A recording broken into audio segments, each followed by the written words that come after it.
Hi lovelies, welcome back to my channel. This is the hairstyle we will be making today.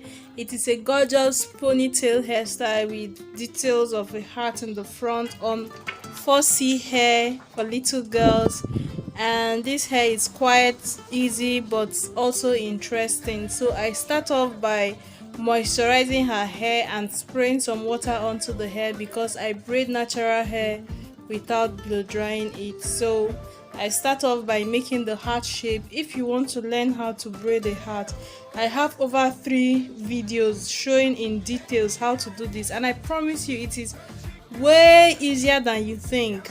If you watch those videos, you will figure out how to braid a heart, and it is seriously 200 times easier than you think it is. So please, the playlist with those videos will be listed down in the description bar.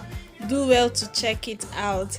If you try this hairstyle, please tag me on Instagram with Chi Hair Diaries. I will be so happy to see.